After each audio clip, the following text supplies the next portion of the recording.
Амтай болгон үгэн хэлдэг. Айл бүхэн газартай болдог. Ардын хөвшүүхийн өмнө албан тушаалт нэг ч ялж болдог. Ардчилсан засаг ялна гэж ах нар маань тэмцэв. Ард түмэн дэмжив. Амраа хүртэл хашгирав. Хүн шиг амьдарч улс шиг хөгжим гэж хүсэл мөрөөдлөө тэд тунгаглав. Хүн бүхэн итгэлээ өгч хөдөө хотгүй. Ардчилсан нам ялав. Бийг гацгүй ардчил гэдэг.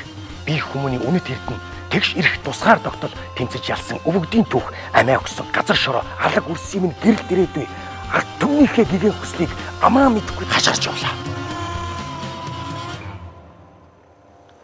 Би юу хийчих вэ?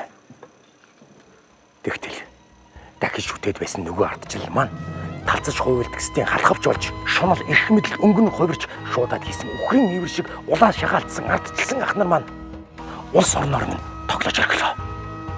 Би юу хийчих вэ? Итгэж явсан ах маань хүртэл эх орноо хятадын Монгол болгож гадаадын банкнд сая доллараар мартаж байхад гар мухар нүд сохорч сэтгэл цагаа Монгол хүн гаамлаж холоон авч байна. Энд чинь юу болж байна? Газрын доорх баялаг бол үр хойч юм. Гарцаагүй Монгол улсын хөгжил дэвшлийн түлхүүр ард түмний өмч гэж үндсэн хуулиндаа бичсэн ч 10 хэдхэн гэр бүлийн үүс болон хувирч 50 сая малтайч талаас илүү банкны байрцаанд 3 хүний 2 нь ядуу гуйлаг гуйсан эдийн засаг тендер тавьсан хөнгөтнүүд тэтгэвэр горьцсон хөгшчүүл тэтгэлэг хүлээсэн оюутнууд хурал баяр хоёрт байдгаан барж худалдаа гэрээ бүрт улсаа наймаад хувийн хөвшил үндэсний үйлдвэрлэл илгээрийн хэвтлээ хуурай газрын ардчлал чи хаана байна?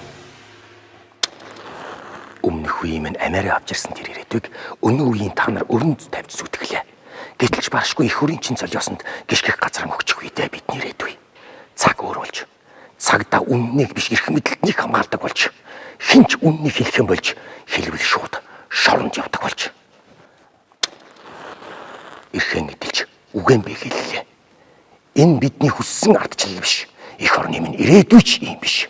Ингэж хэлсэндээ би айхгүй. Ирүүдэж шүүсэн ч би айхгүй. Үнэндээ би ганцхан юмнаас айж байна. Үр хождоо ийм ирээдүй үлдээхээс айж байна.